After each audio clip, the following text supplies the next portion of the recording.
some free hits. The Appraisal's Raft is going to be landing on top onto a decent amount of people, while Yon's just going to be soldiering through all three members banking on him, and he knows just how tanky he is. Arch doesn't really have enough damage there. Yeah, I was gonna say Fredrin is one beefy boy just walking away as if nothing happened. But you see what I mean just now, right? This team composition that Bleed has picked is meant to do this. Oh, Godzilla did not really quite respect some safe distancing away from Sekito. Oh, that was still 2019. I know, right? Yeah, so like I was saying, right? Like, this is what Bleed is trying to do. They're trying to move around the map as a team. They're trying to pick off and get 1 or 2 kills every time they gank a lane. And that's how they're going to get their advantage for the rest of the game. Play down to the bottom lane. Wild Touch connect down to the Seiji. How is Seiji going to get himself away? No way he can. No way Jose. Training concealed just for that one is extremely well, right? Like, especially how you give the kill over to CS as well, but it seems like Bleed will be focusing on the turtle instead. Davey should not be getting in there. Just be a little bit cheap, knowing that maybe maybe Bleed should back off because RSG is in behavior. Bleed calls the bluff and takes the turtle from there. Right now, it's a 3-turtle lead to Bleed. Bleed has gotten everything that they want. Yeah, and not only just that, not only just the 3 turtles they've secured, there's also secured 3 turrets of RSG already, so there's a lot more space for them to work with. But I don't know why we're not really excited about this. Maybe because we've seen how Bleed, can just squander it away just in the blink of an eye, especially in game number 1. Yeah, I mean, look, once RSG gets the goal, the turret's the goal, it's going to even out quite a bit. It's already down to 1k right now, and RSG still has 2 turrets left. This game is very similar to the first one, actually. The pace is quite slow. Both teams kind of respecting each other. Still trying to do jabs when they should be doing process at this point. But I mean, both teams just giving utmost respect. They do not want to waste any kind of opportunity that they see the other team give. Yep, looking at the damage dealt, highest in the chart right here is Jay. Evidently, because of Feather Airstrike, it's an AoE burst. He's starting to use it quite well, in my opinion, just finding the pickoffs, and that's absolutely something that RSG need to pay a lot of attention. A very low kill score kind of game right now. Bleed is just trying to macro it out instead. And they are doing extremely well, right? 3 turrets gone already. They're able to push in all their lanes as well. RSG having to play a little bit defensively. Wow, Brave pop the last insanity really, really early. I guess he just did not want to get caught. Like I said, I think both teams are giving a bit too much respect to each other at this point, but they are also confident that one mistake can cost and end their whole MPL season. Yeah, and not only just that, right? Like the fact that you don't want to go to the lower brackets, especially if you're Bleed right now. You don't really want to make any mistakes. Showing respect outside the RSG is completely normal. You don't disrespect Bray. Yes, he is an export. Yes, he should not be that tanky, but my man knows the limits and the ins and outs of this particular hero. You can see the Feather Asteroid already committed, but it's all Bleed to secure and zone for the Lord. Lord goes over to Bleed. All the main objectives are being taken by the side of Bleed right now. The question is, what are they gonna do with this lead?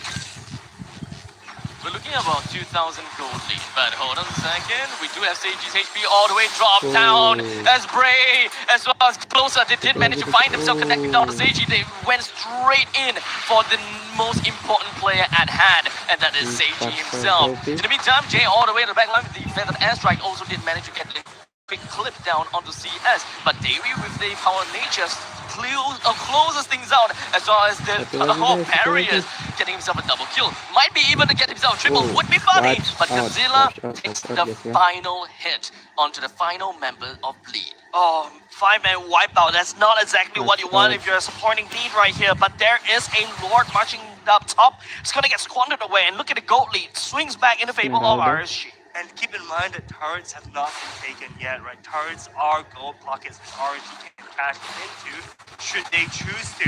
And that was definitely a fight that Bleed was afraid of, right? We talked about how both teams are playing extremely carefully, but the thing is that if you play too carefully, this is what's going to happen, right? Yeah. One wrong moment is going to be extremely detrimental. It feels like, back then when you're doing math, right? The more you feel like, yeah, I'm going to make a careless mistake, the more careless mistakes you're making, and that's exactly what's happening to Bleed.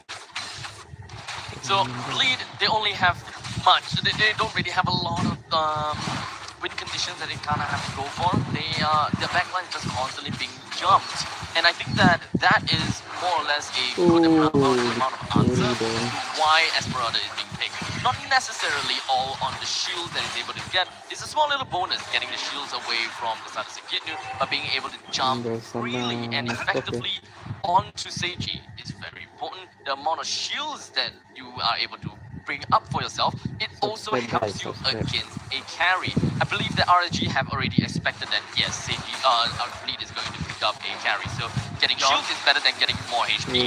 In the meantime, Yon finds himself sliver of health. It doesn't seem like he is not taken down just yet. He's slowly walking away, but he's going to be facing Bray. We do have the appraiser's rep to try to bring himself back online. Seiji, J as well as Akinu runs all the way back home, while Bray all over at the side still manages to clip onto Yon. Oh, it looks completely crumbling right now under the pressure. But, you know, RSG picking off the team one by one. Jay still alive, manages to run away with this bird form. Godzilla stealing the feathered airstrike and using himself to zone, taking it away. Sanity, hoping that you will be able to get a kill down as a Akinu. Yes, you will be able to successfully do so. RSG doing the impossible by turning the tables completely around, granting Bleed a 2-0. RSG knocking Bleed down to the lower brackets. This is an outcome that wasn't expected by the fans as well. Qua is just like celebrating right now, if you guys can see it. But you get to see Bleed of the results that was smacking RSG in the regular season. But hey, in terms of the playoffs, there's a 3 weeks gap, and 3 weeks can mean a lot.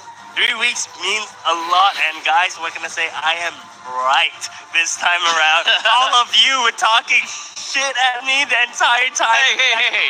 You only picked it because it's your only salvation of voting for RSG. This one doesn't mean I nuts. believed in them the entire time, guys. I was just picking the opposing team just to be a little bit spicy.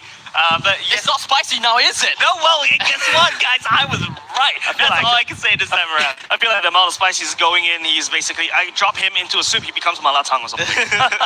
Or, you know, chicken nuggets.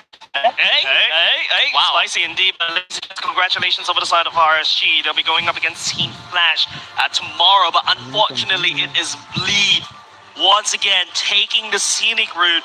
This is supposed to be their season of redemption, right? But unfortunately right now, that redemption road looks very bumpy.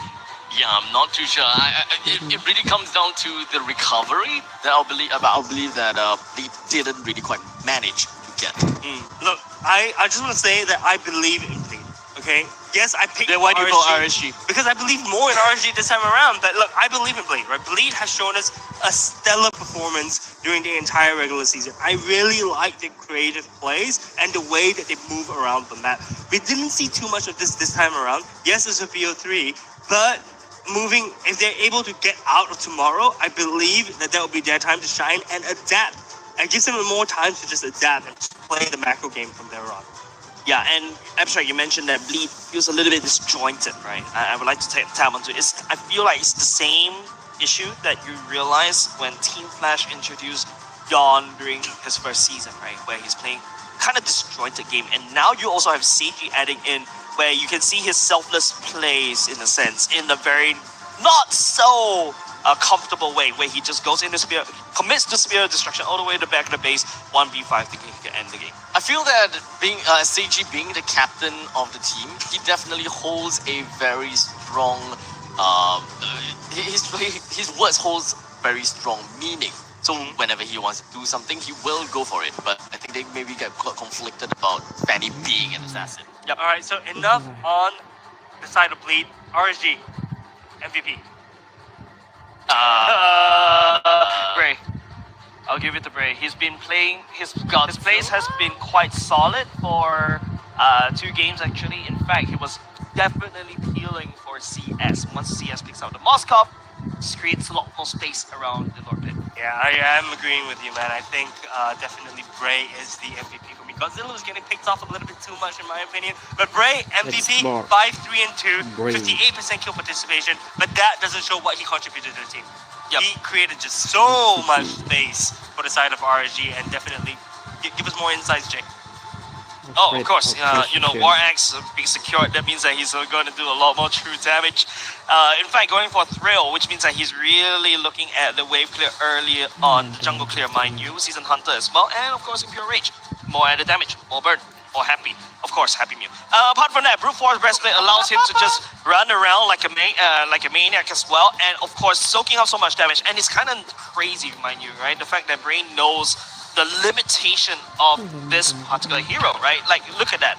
War Axe is a more of an offensive item, right? Goes into 2 defensive items, and it makes it feel like he has 4 guarded helms. That's true. That's true. There's just so much disdain for the side of Xborg. But yes, you're gonna say something? No, I really wanted to say something about the carry pick, but maybe we'll get to that in a short little bit, because I believe that we will be able to look at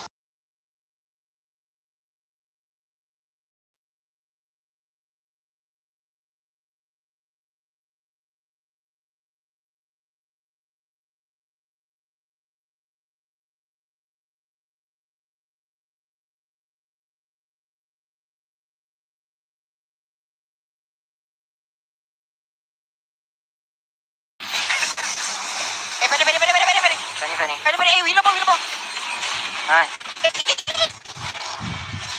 can. Hey, Fanny out, Moscow out, Moscow, TP. No, Imon. Hey, Fanny.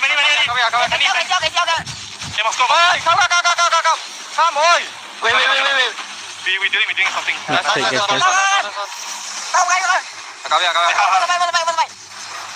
Sabar. We can lock. Don't let die. Hey, Moscow.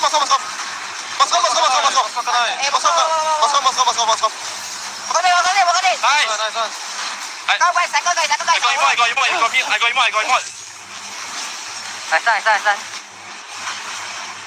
Carry on. Nice one. Nice. Pakito cup.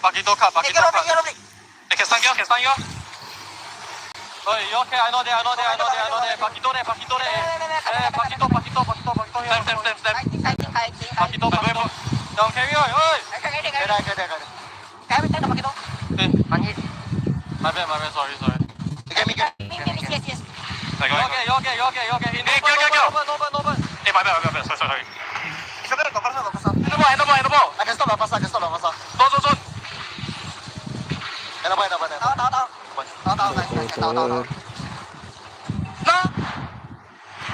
And there you go. RSG reigniting the flame. They thought it is over for them in the play.